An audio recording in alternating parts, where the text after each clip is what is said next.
Selamat datang di materi isolasi pigmen dan senyawa aktif. Pada pertemuan ini kita akan sama-sama belajar tentang miscellaneous pigment. Apa itu miscellaneous pigment? Kita akan belajar tentang struktur senyawa dan penggolongan dari miscellaneous pigment. Dan ada beberapa teknik pemisahan dari miscellaneous pigment tersebut. Nah, berdasarkan dari golongannya, pigmen itu dibagi menjadi 3 golongan besar. Yang pertama adalah golongan karotenoid, yang kedua golongan klorofil, yang ketiga adalah golongan flavonoid. Untuk golongan karotenoid itu ciri-cirinya berwarna kuning ke arah orange. Contohnya ada karoten yang berwarna kuning ke orange, ada leukopen yang berwarna merah ke orange, dan ada pigmen xanthofil yang berwarna kuning. Otomatis terdapat pada berbagai macam buah dan tanaman yang berwarna merah, orange, dan kuning.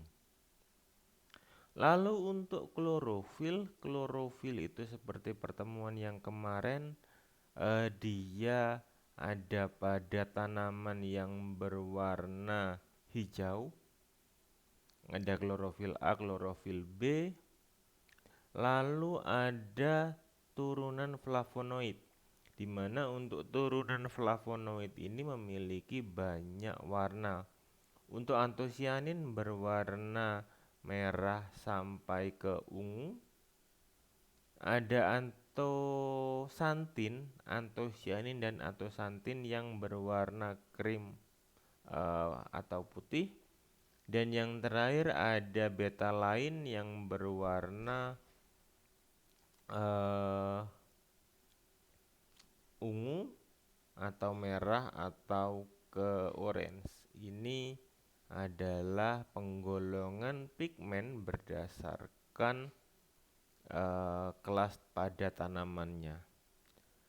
Lalu pigmen itu apa? Pigmen itu adalah konstituen yang pada sel atau pada jaringan dan dapat disintesis dan diakumulasi dan juga dapat diekskresikan oleh sel yang hidup. Otomatis dia akan memberikan suatu warna dan memiliki beberapa sifat, antara lain untuk reseptor energi, untuk karier oksigen, untuk protektan terhadap beberapa radiasi atau beberapa radikal bebas. Lalu berdasarkan dari di alam pigmen itu ada yang golongannya tetrapirol,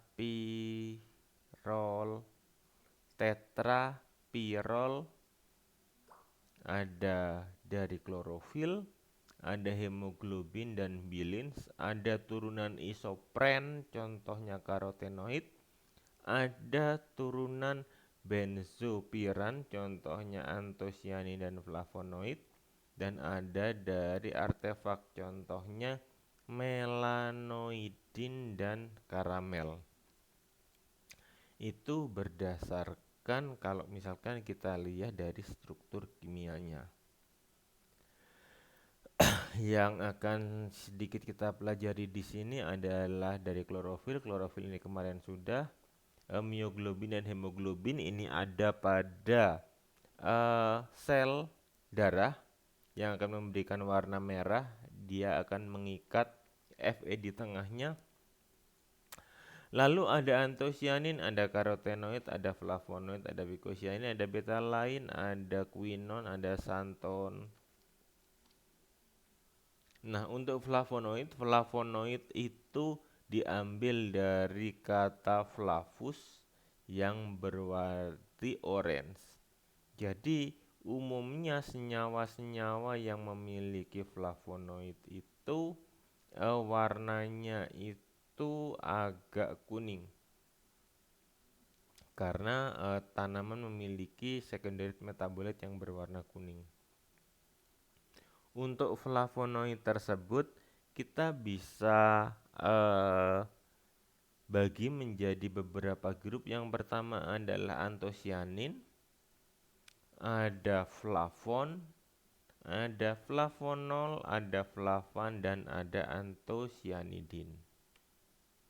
Untuk flavonoid sendiri golongannya adalah ada flavonol, contohnya ada di quercetin, camphorol, galangin,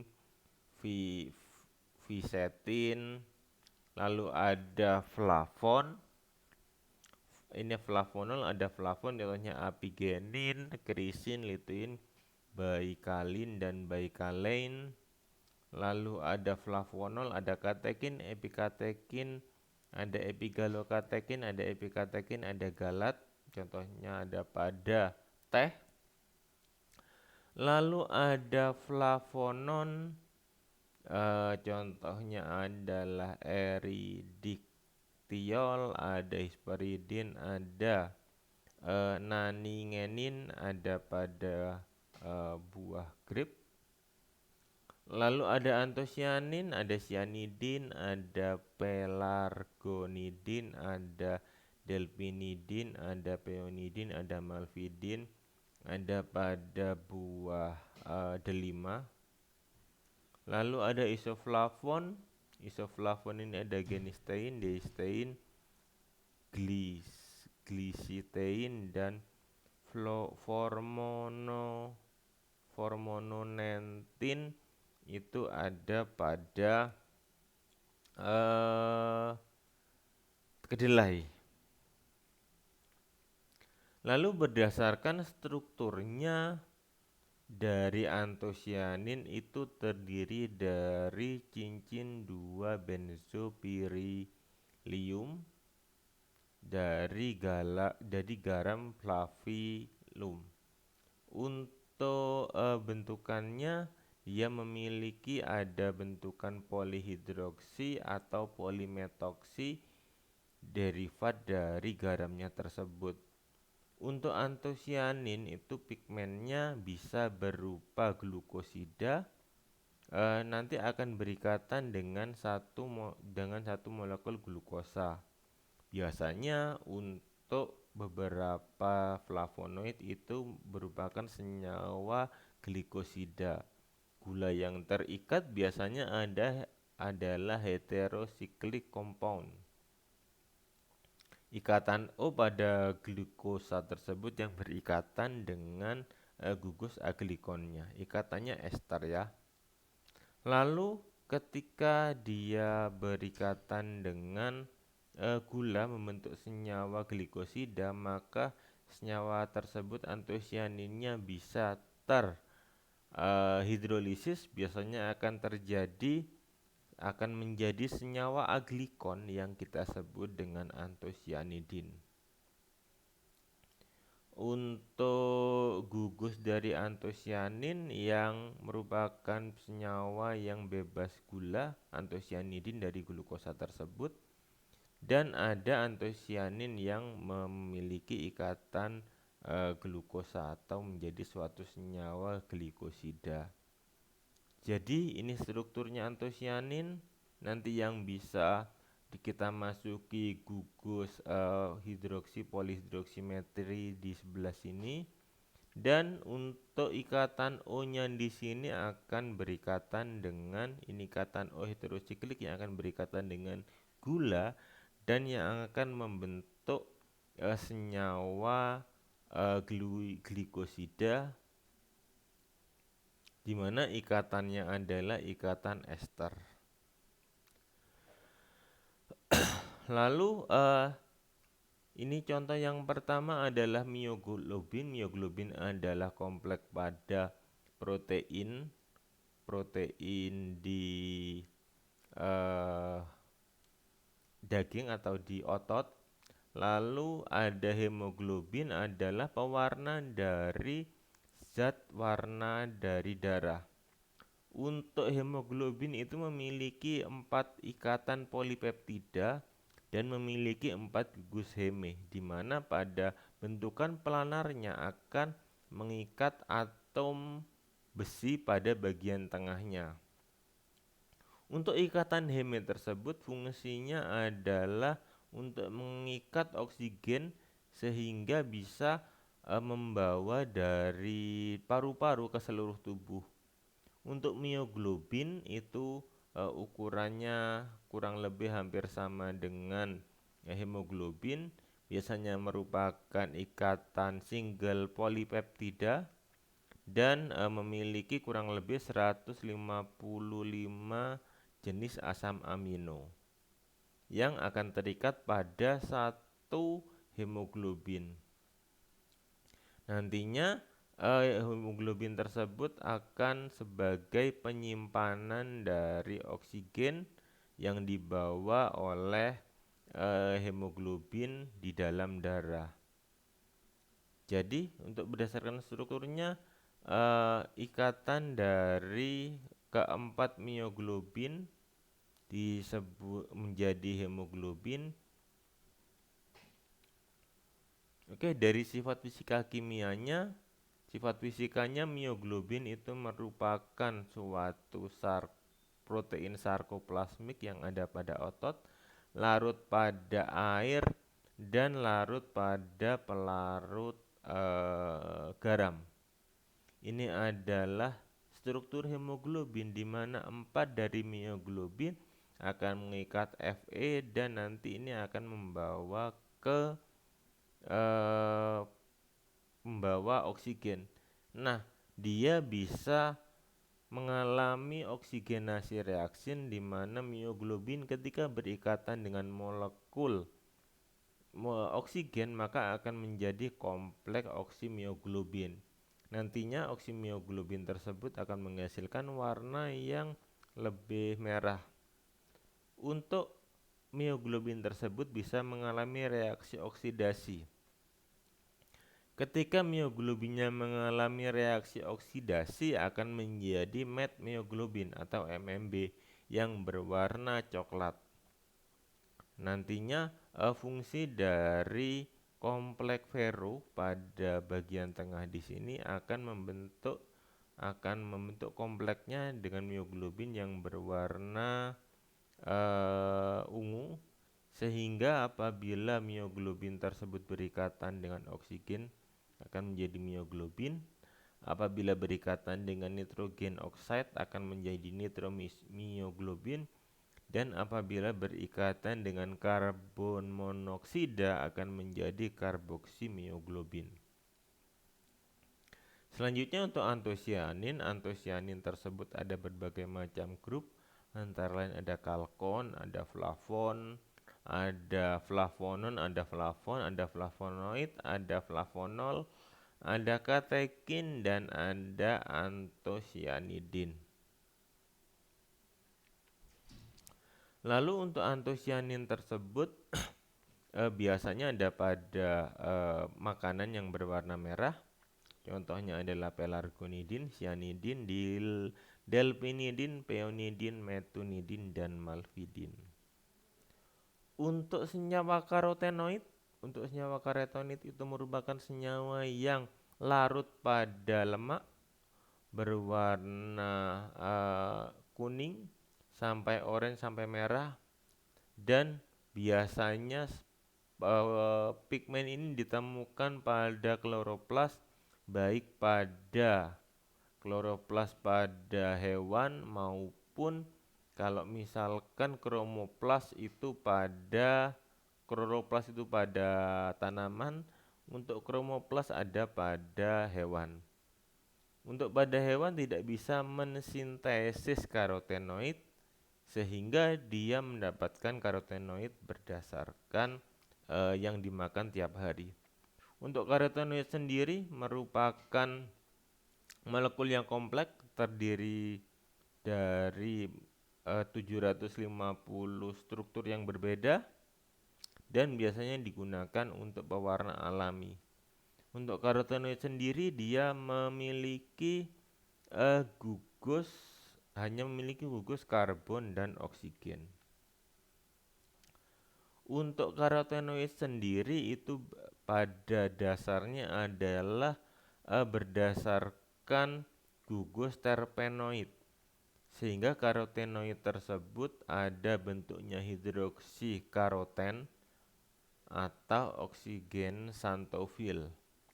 Lalu ada hidroksi dari kalau misalkan xanthofil itu merupakan hidroksi epoksi aldehid dan grup keton. Berdasarkan gugus strukturnya merupakan gugus isopren. Senyawa tiga ini adalah isopren, ketika kita panjangkan maka akan menjadi berbagai macam karotenoid.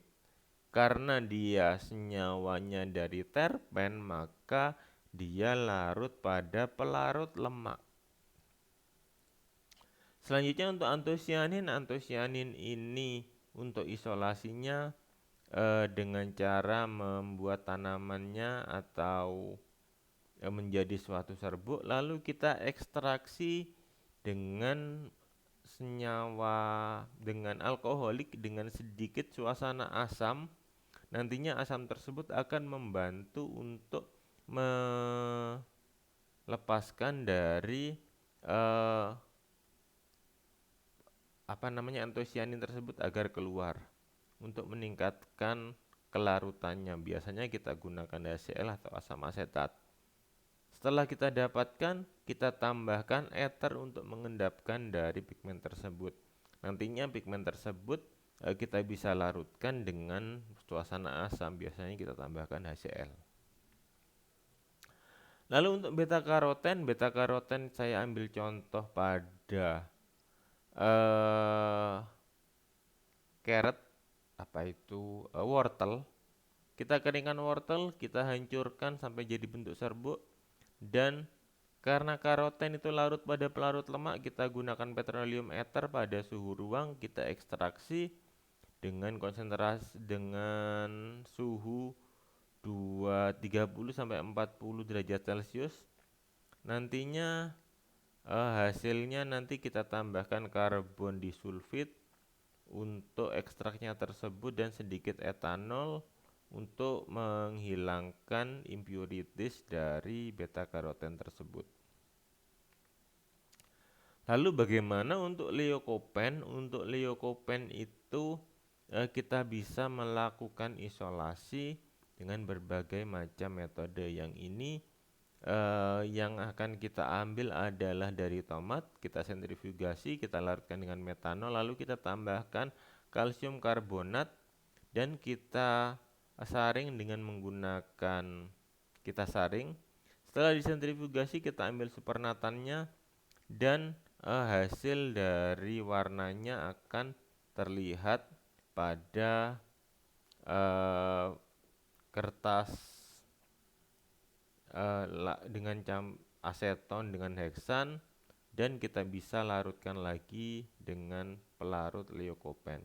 Untuk leukopen sendiri dia akan setelah hasilnya kita fraksinasi lagi dengan menggunakan aseton dan heksan. Nantinya bagian yang organik itu berisi dengan leukopen, lalu kita bisa keringkan dengan natrium sulfat untuk menghilangkan sisa residu airnya. Lalu untuk memisahkan ini ada berbagai macam metode. Yang pertama adalah metode TLC. Kita bisa memisahkan antara koloid dengan berbagai macam pigmen. Salah satu sistemnya adalah dengan menggunakan fase diam petroleum ether, lalu ada petroleum tersial butanol, ada metanol, benzen dan etil asetat. Perbandingannya kalau petroleum ether 6:4, kalau petroleum ether dan butanol 8:2, untuk metanol, benzen dan etil asetat 5:75 sampai 20. Lalu hasil karotenoidnya kita bisa lihat pada tabel 2.1. Nah, Untuk senyawa yang memiliki gugusnya itu beta karoten, maka nilai RF-nya akan menjadi 0,93 pada pelarut yang pertama. Lalu setelah itu untuk pelarut yang kedua menghasilkan 0,92, untuk pelarut yang ketiga akan menghasilkan 0,93. Begitu juga untuk beta kriptosantin, gugus akhirnya yang bisa dipanjangkan itu menjadi gugus D dan substituennya ada D dan B. Lalu nilai RF-nya itu bisa 0,76 pada pelarut pertama, pada pelarut kedua 0,83 dan pada pelarut ketiga 0,8. Ada beta kriptosantin di mana RF-nya itu 0,75. Pada pelarut pertama, pada pelarut yang kedua 0,83 dan pada pelarut yang ketiga adalah 0,8. Ini adalah perbandingan pelarut yang kalian bisa gunakan apabila kalian menggunakan metode thin layer chromatografi. Jadi ini adalah gugus utamanya, gugus R-nya kalau misalkan ini AA akan menjadi beta karoten. Ini biasanya untuk turunannya dari senyawa isopren. Lalu bagaimana kalau misalkan kita menggunakan HPLC? Di sini ada metode yang digunakan untuk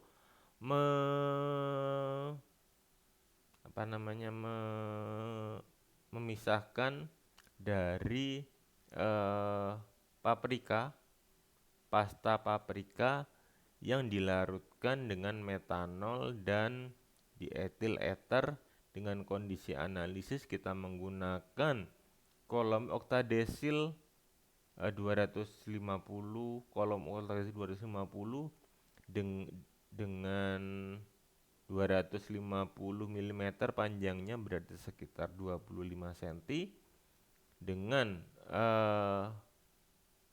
ukuran diameter kolomnya 4,6 dan ukuran partikelnya 6 mikron, menggunakan pelarut metanol dan dietil ether. Dari kondisi tersebut kita bisa pisahkan untuk pasta dari paprika, kita bisa dapatkan pioten, anterasantin, ada leukopen, ada piofluen, ada alfa karoten, beta karoten, zeka karoten, aurokrom, mutatokrom, beta kriptosantin dan sebagainya. Bisa kalian lihat di slide ini. Otomatis dengan nilai retention time yang cukup tinggi, sehingga ini retention time-nya bisa daerahnya cukup sedikit, dan nanti hasil kadarnya itu sekian setelah kita masukkan di perhitungan. Demikian materi dari saya tentang miscellaneous pigment. Apabila ada pertanyaan, mari kita berdiskusi di Microsoft Teams. Terima kasih.